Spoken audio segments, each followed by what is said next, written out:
Well. Welcome back to the Arsenal podcast, Kosi's Arsenal podcast. Mikel Arteta has had some, comments, but they were not really interesting. But we shall be looking at that. Anyway, I'm here for the Arsenal Dundalk match preview. What's going on? He has been talking about, he talked about Martinelli, he talked about William Saliba. He passed them fit, not for the game though, because they are not registered in the Europa League. We are going to be looking at that. We're going to be looking at the predicted lineup, which players are fit to play for Arsenal, and who are we going to use. It's not a big game. I mean, we have already qualified. We have already topped the group. So, I mean, we don't have to use the big guns, right? So players like Pierre-Emerick Aubameyang will be out of action. I think Alexander Lacazette will also be out of action today, and much more coming on the show after this.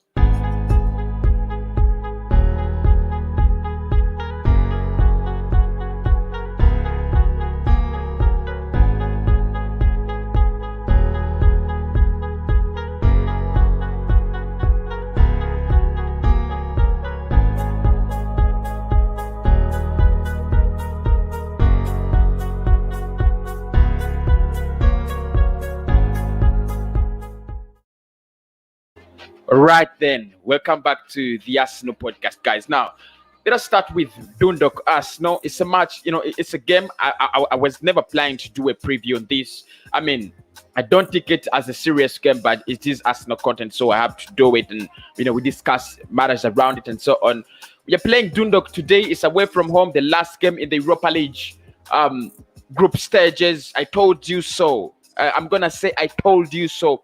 We were going to get maximum points in this group stage. And I'm telling you today, we are going to beat Dundalk and we are going to get maximum points in these group stages. I never expected anything like a draw, loss, or something like that. Maybe against Rapid Vienna away from home. That was a little bit tricky. Was it the first game in the, in the group stages? That was a little bit tricky, but apart from that, I think we have been faring easily and so well, getting past these other, these clubs. They're a bunch of farmers, like many of my fans say. They're a bunch of farmers. You don't expect them to put a lot of headache onto the table of Arsenal. So let's go into the predicted lineup and see who should be playing. I've captured some of the players that should be playing, but of course, not all of them. So we'll be discussing position per position and see who needs to be playing in this position. So I'll start with Alex Runarsson. I think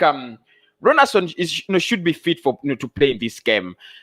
Leno, he needs a little bit of time to rest. And Mikel Arteta has been saying it today that some players have played more games than others, so they need to rest.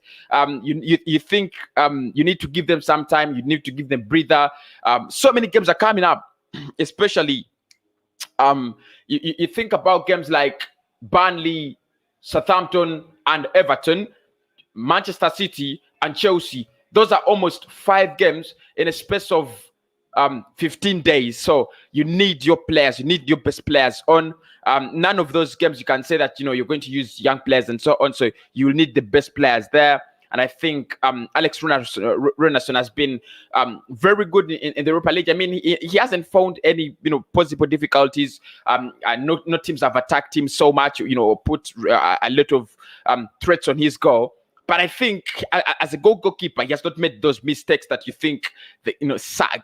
And I think, I'll go with them. A back four where I have Scotland, Mustafi, Mari, Kolasinac, and Cedric. I know you must be saying, Kosi, are you crazy? You have Kolasinac, you have Mustafi in the same backline. But I'm telling you, this is against Dundalk.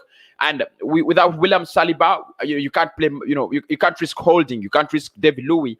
You just can't risk your top class players. I told you we have a very hard game coming up. We have a very hard game coming on, and it's going to be, either we get through it or we get through it. So there is no two ways about it. So, and that's why I'm telling you, as a matter of fact, I'm going with this back four: Mustafi, Kolasinac, Mari, and Cedric. Cedric has been doing well in the Europa League. There are no questions about that. I've not had any problems with him in the Europa League. Maybe if you're telling me,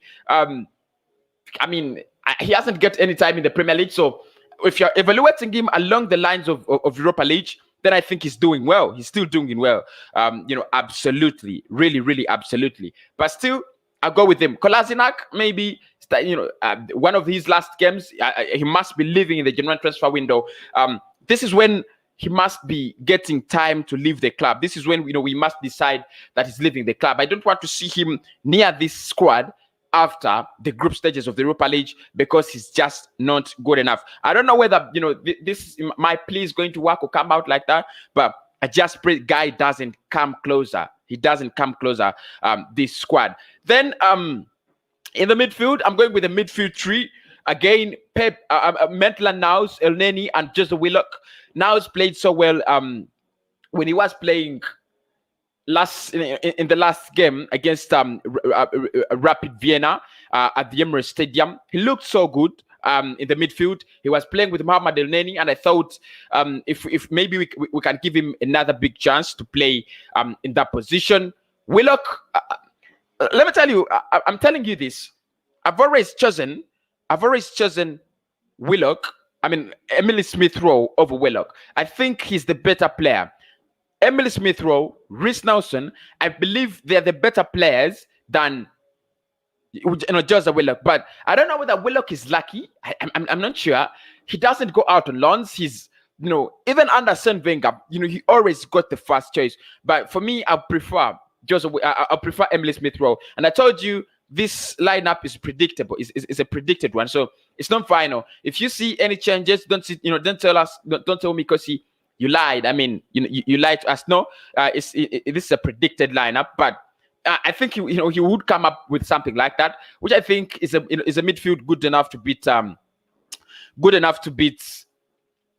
Dundalk. Maitland Niles, he should be getting some time, play more and more playing time in the Premier League. We have already talked about this. Mohamed Elneny with the party out, I expect him to be playing against Burnley.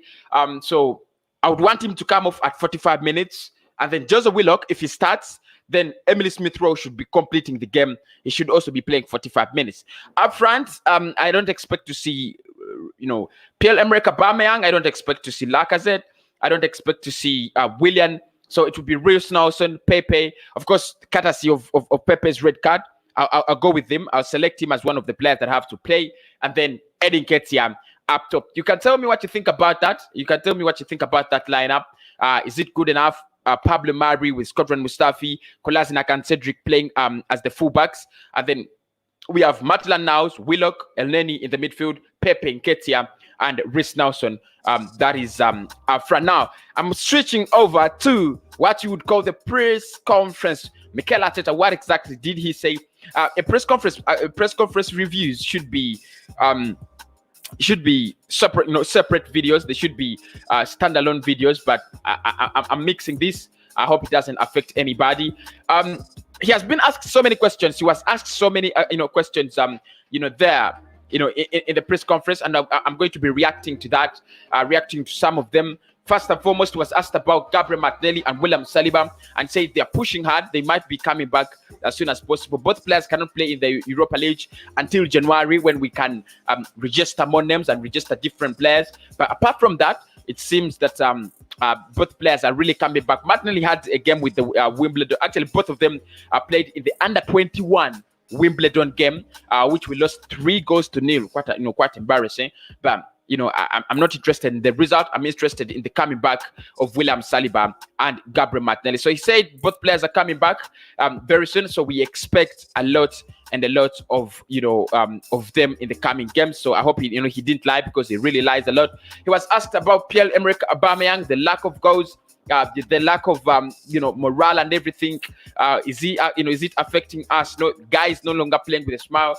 And actually, it was a brilliant question, because they told him, he always plays with a smile. He's a player that always plays with a smile on his face. And he said, Aubameyang needs a lot of improvement. But I mean, even if he's not smiling, even if he's not playing with a smile, as long as he's not scoring, it does really communicate the sense that he's at the club down there. So he was also asked about how he could turn things around, but what was more interesting for me is the 4-3-3 question he was asked, and because he told one a Spanish journalist that he wants to play 4-3-3, but he does not have the resources. He doesn't have the tools. He doesn't have the players to do that. And then he was asked, when is he going to get these players? When is he going to actually, be able to get these players back? And he said he doesn't know when he can get, players like. I even don't know what kind of players he wants, but he says, it's not really easy for him to get the players, he wants a 4-3-3 or something like that. But he said, he's going to be using the players he has. And definitely the players he has, the players he's trying to use are not really, working out at Arsenal, there. But if he wants to play 4-3-3, I think, I might back him up. The players are not there to play that 4-3-3. But as a manager, why don't you try a 4-2-3-1? I mean, you have to be flexible. You have to have a plan A. You have to have a plan B. If 4-3-3 is not working, if 3-4-3 is not giving you goals, try a 4-2-3-1. They are quite different, formations, but probably the quality you have the team. Because Arsene Wenger was playing a 4-2-3-1 with this squad. Unai Emery was also trying to play a 4-2-3-1 with this squad. So probably if you want to target Aubameyang like he does, to the left, and then cross it for Aubameyang, then make him your lead striker, play a 4-2-3-1, get two people or three people to back him up, support him, create chances for him, and then there won't be problems. But this issue of saying I want to be playing 4-3-3, I want to be playing 3-4-3, but I don't have the resources, it just doesn't work. I'm telling you by fact, it just doesn't work. But it's okay. Okay, let's get down into the views. What do you think about this game? And what do I think about this game? It's a game in which I think youngsters, young lads should be getting a lot of playing time. I should be seeing a team of youngsters. Aziz. I should be seeing Aziz, Willock, Emily Smith-Rowe, Eddie Nketiah, Balogun. I wanted to include Balogun, but I thought about it and I'm like, anyway, Mikel Arteta might not start him. That's the way Mikel Arteta works. But even players like Callum Chambers that are coming back, maybe this is the time you give them, some try and see whether they can actually, get some playing time. Because for me, those are players that are going to leave the club, whether they like it or not. The Socrates, the Kolasinacs, the Chambers, they're going to be leaving the club. So for me, I think this should be a game for youngsters. Not totally youngsters, like you don't introduce some maturity in there. You don't introduce inexperienced players in there. No, that's not what I'm talking about. But what I'm talking about is, why don't we try to give, the youngsters room to establish themselves more? Ainsley, give him to lead the midfield. Even if we lost 3-0, 2-1, 3-1, it wouldn't hurt so much. I want maximum points from these group stages. I want maximum points, and I repeat, I want maximum points from this group stage. But if we lose 3 points or a point, trying to prove whether our youngsters, what our youngsters can bring on table, it's not a big deal. Nobody's going to say Mikel Arteta out. We lost to Dundalk after you have won. 7 out of the 8 games, or nobody's gonna say that. So let him give chance to the youngsters. Let them, have a laugh. It's going to be having a laugh, not because we are playing Dundalk, but because we have already qualified. Even if, however much Dundalk come in, they try to push and fast. We are not concerned. We are not here to put resistance for them on the table. No, we are here to play good football. Like I told you in the last game against Rapid Vienna, it was about good football. A national fan needs to see good football. A national fan needs to see his team playing good football. And this time around, we should be seeing Arsenal playing good football, in there. And I hope, it's going to be an interesting evening. Balogun, I think I'm just going to comment about Balogun, and then I close down. Balogun and Eddie Nketiah, there is a big question: who is better? Who should be starting? Is it Balogun? Is it Eddie Nketiah? But I think this is quite easy. It's going to be always going to be Balogun for me. I think Eddie Nketiah is a prolific goal scorer, but he lacks some attributes as a striker. If you don't look out for him, he's not going to look for that ball. I've seen Mikel Arteta in the last Europa League game against Rapid Vienna trying to play him, out and trying to tell him that you can do this, you can look for the ball, you can hunt it down, but that's not his thing. Probably I would go for Balogun because he has those abilities. Balogun, Martinelli, they have those abilities. They can drive the ball through the midfield. They can drive the ball through the wings. They can drive the ball in the box. They have the ability. They have that extra ability in the box. So I would go with Balogun, but like I told you, I don't think he's going to choose him. I don't think he's going to select him. So I'll go with Eddie Nketiah up front, then Pepe, then Reiss Nelson. Nelson is a good player. No doubts about that. But my problem, I've always told you on this show, my problem with Reiss Nelson is he can't hold onto his delivery. I mean, he just can't get in good balls in. He just can't get in good balls. If he works on that, it's going to be an exciting player to watch every match day. Every match day. If he can score, release balls, create chances, make assists, it's going to be an interesting player. It's going to be an interesting player. But as long as he can't do that, Reiss Nelson is going to the dogs. His career is going to the dogs. He needs to work on his delivery. He needs to work on his delivery. Like, I'm telling you this for the fact, Martinelli is as young as these boys, but Martinelli has attributes that will make any Arsenal fan ask for where Martinelli is. Why hasn't Martinelli played? Why didn't we play Martinelli? That's it. If Martinelli was fit for Europa League and he was going to play in the Europa League, he would be the first person I would have named in this squad. Not because I don't like the other youngsters, but fact is Martinelli has proven to be a prolific player. Not goal scoring, not delivery. Everything he does, you think, he's good at it. And this is what Reiss Nelson lacks. I don't know whether it is Mikel Arteta that has to, improve on this boy. I don't know who is supposed to actually to improve on Reiss Nelson, but he's just too poor on delivery. Running down the wings, involving in play. I mean, 1-2, that is okay. But what is your final product? Just like Pepe, what is your final product? Somebody should tell these boys that football is all about the most important statistic in football is how many goals have you scored, how many chances have you converted, how many chances of yours have been converted. That is the most important statistic in football. It is, and there are no two ways about it. If you can't hold onto the delivery, if you can't get in good deliveries, if you can't get in good balls, you're not a good player. As simple as that. For me, Reiss Nelson is a good talent, but for now, he is not a good player. He can't get in the right balls.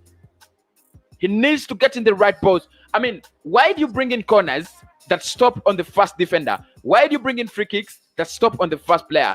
Every game, you need to practice so that by the next time you come back in the next game, you've improved. That is what it takes to become a good player. Hard work. The talent is backed by hard work. It should become, if you want to become a good player, and Arsenal players do not do this. We have so many talented players, but every day they make the same mistakes. They never care to practice. I told you this about Bellerin. 3-4 years ago, under Arsene Wenger, when he was just coming in, I still remember that game. We were beating Liverpool 4 goals to, was it 4 goals to 0 or 4 goals to 1? Wherever the result was. Ozil with a free kick, Bellerin with a nice low bender, and Alexis Sanchez with a cracker. Still remember that game. Bellerin then had registered himself as one of the best right backs in the league. Today, man cannot take a throw 7 damn times that he has taken bad throws. So this is the same thing that's happening with Reiss Nelson. Every game, he can't cross. Every game, he can't take a corner. Every game, he can't take a free kick because when he takes it, it stops on the first man. And nobody's there to guide these boys. Nobody's there to tell him what you're doing is wrong. This is the right way to do it. I mean, they're under the management, they're under Parmet Saka. I mean, I even don't know. So we need to work on that. Then Pepe, my thoughts on Pepe are very clear. He's been brilliant in the Europa League, but he needs to work on his delivery. He needs to work on his final product in the Premier League. He's a good player. Dribbling is not the way to go. You can dribble when we are 2-0 up. You can dribble and dribble when we are 3 goals up. I mean, nobody is going to blame you. It's like, Pepe trying his out skills there. That's what the commentators say. Brilliant football. I mean, that's what the commentator will say. He has been brilliant on the night. Such commentary. Every Arsenal fan would want the trickery. Every Arsenal fan would want to see the entertainment clips of Pepe, how he dodged off Smalling and Luke Shaw against United last season. Those clips, we want to rewatch them, but you can't rewatch such clips when you're 15. You can't rewatch those clips in a game where you've lost 2-1, 1-0. You can't. You need to first do the business. You need to first bring in you need to first do the basics. What are the basics? Pepe, you're a winger. You got to score. You got to create. You got to bring in the crosses. Those are the basics. If you can bring in 5 accurate passes, 5 accurate crosses, 5 accurate chances created, and 2 shots on goal every game, nobody's gonna blame you, Pepe. I mean, you've done your job. You've created. You've done everything so well. The problem with Arsenal players, they're always in the comfort zone. Always in the comfort zone. They never bother. Pepe has been working in every game. He's working on his delivery. It never improves. He brings, he does the same thing every game. He doesn't improve on on his game. Manager doesn't tell him. I don't know. Who else haven't I talked about? I think I talked about the whole squad. I talked about Joseph Willock and Smith Rowe. I think Smith Rowe is ready enough to play for Arsenal, guys. I think Smith Rowe is ready enough to play for Arsenal. I think it's high time we brought him in. I don't know what you think, but I think for me, it's high time we brought in Emile Smith Rowe. Let us see what he can deliver. In the last game against Rapid Vienna, he came in nice positioning, but it was a very, very nice pass to pick out on him from Ainsley Maitland-Niles. I'll give more credit to Ainsley because the way he picked him on, it was just sliding it into an empty net, and I thought the strike was brilliant. I mean, I've seen players miss such goals, bad players miss such goals, but the goal was also brilliant. But the creation was so good. So I want to see more of Emile Smith Rowe, especially against Dundalk. What can he offer? What is he like? Is he playing like a number 10? Is he playing like a number 8? What's the true nature of his ball? If he came into our lineup in the Premier League, what can he offer? Who can he leave out? Who can we leave on the bench to bring on Emile Smith Rowe? And Mikel Arteta has been lying to us that the youngsters have taken over the positions of the older players in the team, and I was like, this is total crap. This is a lie, Mikel Arteta. This is not true. But, for starters and by fact, we are very aware, and we know that Mikel Arteta picks these players because of a chronology. On a chronology, he picks Bellerin every game. Chronology. He picks Gabriel. It has become a chronology. He picks Xhaka and Ceballos when Partey is not around. It's a chronology. He's not giving time to young players. Maybe ending Nketiah and Saka. Those are the only young players that you're gonna talk about. And I'm going to say that sorry, but Saka had a place registered when he was brilliant last season. So he was brought by Unai Emery, and he got he himself register a place in that team. So I don't think he's out sitting anybody in the first lineup. I think he has already become a member of the first lineup.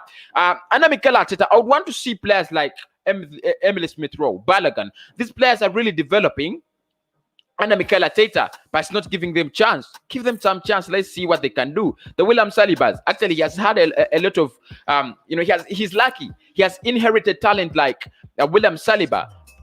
Just imagine if he plays Gabriel and Saliba or Luis and Saliba becomes one of the best talents and best defenders in the Premier League. You're gonna be praised for that. You're gonna be acknowledged for that. But if you leave him on the beach, you're gonna be screwed. You're screwing up the team, and you're gonna be screwed as well. So bad news. But I think Emile Smith Rowe should get some playing time. I don't want to stress El Neni because I believe he's one of the players we need over the weekend. We shall need Mohamed El Neni over the weekend, and I believe He might be playing 45 minutes or less than that, or he might not even play. He might just be on the bench. I have no problems. He needs to play against Burnley. So my prediction, this one, I think Arsenal can win it a 2-0, 2-1. It's not going to be an easy one, though, if you use the young lads. I think Dundalk will have to seek some respect. They'll be like, put some respect on our, on our team. This is our home ground and so on. I expect them to be a little bit more furious, a little bit more, serious, and I know that. But we can't beat them. Dundalk is not, it's not a big club. I mean, we can't say we are on the level of competing with a club from Ireland. I just can't have to accept that. And I still remember when you guys screwed me when I was saying Dundalk was from, did I say Sweden or Denmark? And then you screwed me. And then I learned my lesson. But I'm telling you, they're not a club that should be giving us worries. We are not at that level. Yes, I know, them qualifying for the Europa League is something big. But right now, we should be looking at things like United have qualified for the Europa League. Did they even qualify, or they have been, I don't know what to say. But United are in the Europa League. Those are things we should be looking at. Ajax have come in the Europa League. Those are things we should be looking at. We shouldn't be looking at things like, Dundalk. No. But I do thank Europa and UEFA for that kind of, group stage. I hope it's. I hope they continue the smooth run. I mean, if after here they give me, if they give us, who do you want to get? I'm not really sure, but I'm sure I'll be doing the draw live. And see who's Arsenal going to meet on the round of 32. I don't want Ajax. At least not Ajax, but I don't know why my head tells me it's gonna be Ajax. But I don't want Ajax. I don't want AC Milan. It's too early to meet those clubs. Let's meet them maybe at the round of 16, quarterfinals. But I think we can beat Dundalk a 2-0, a 2-1 in this one, and we will progress with a clean record. I'm telling you, by the way, I don't think we are going to win the Europa League. I'm an Arsenal fan. Don't mistake me for a Tottenham fan, because Tottenham is even worse in the, is worse off. But they have already qualified through their group stages, and today they will decide whether they go on top of the table in their group or they stay. But don't mistakenly get me wrong. I'm not saying that I support Spurs, but I'm saying we might not be good enough to win this kind of Europa League contest.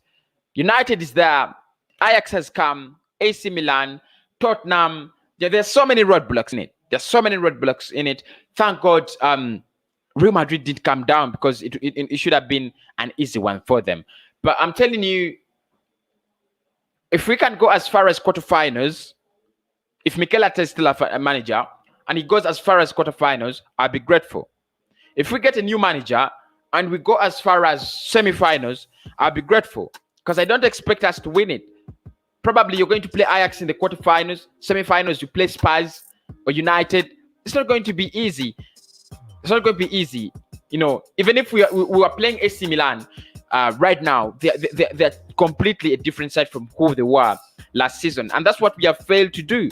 For us, we are the same old Arsenal from last season. Clubs like AC Milan, clubs like Tottenham Hotspur are quite very different sides. So we are in the same title race with same clubs who have become different, and we are still the same or even worse than we were last season. So I don't expect us to win the Europa League. I'm sorry. That's my honest opinion. You can also give me yours in the comment box, where they tell me that we can win the Europa League. Give me your reasons. I don't believe we can win any silverware this season, be it FA, be it Carling Cup, be it, AFL, Carabao, be it the Premier League. I don't see us anything. I don't see us qualify for Champions League top 4. I don't see even us, qualifying for Europa League. Is it top 6? It's going to be quite very hard. United is there, Chelsea is there, Spurs is there, Liverpool, Chelsea, Everton, Wolves. So it's going to be really, really, really hard. And maybe. Olivia Sunday, thank you so much. The first person on, to comment on the stream. Thank you so much. Very true. I also hate seeing Willock in our lineup. Look, I'm with you, Aki. My problem with Willock is, what does he exactly bring to this club? The same with Ceballos, the same with Granit Xhaka. I wouldn't have I wouldn't have any problems with our players. I mean, he's our player. Willock is a good player. He's a good talent. But there are players you feel they don't bring anything on the table. Is Willock, is Granit Xhaka. Those players you feel they're on the pitch, but what do they do? I mean, what do they offer? Why should I be excited to see Willock? Why should I be excited to see Granit Xhaka? They are the same kind of players. At least for Reece Nelson, he can excite you when he has the ball. Try to play one-on-ones with other players, but for Willock, no, I'm really not impressed. I'm not really impressed with him. So it's gonna be a hard game, but I expect us to win it. I expect us to win it away from home. Beautiful. Thank you so much. I've seen you guys smashing the like button as well. 5 people have already smashed the like button. I really love this. Please do smash the like button. Please do smash the like button. I'm coming with the Arsenal. How should I call it? The Arsenal transfer update is coming on. So make sure you tune in. Thanks so much. When is Martinelli coming back? Martinelli will come back. He already is back. I've told you he played in the under-21 game against Wimbledon. So he's back. He played 45 minutes. We did win the game. So it's going to depend upon Mikel Arteta. Is he bringing him on against Burnley? Is he bringing him on against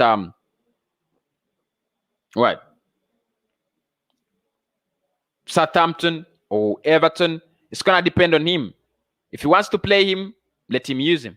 If he doesn't want to play him, let him get screwed. I mean, he's already screwed. His season and spell at Arsenal already screwed. So, but the man is back. The boy is back, and we expect to see more and more and more of him this season. He has made a quick recovery. We thought he's going to be come back January, February, but he has made a quick recovery, and every Arsenal fan is absolutely happy with the return. So why not, guys? Let me sign out. I'll come with the transfer update, live video. I know that will be even more interesting.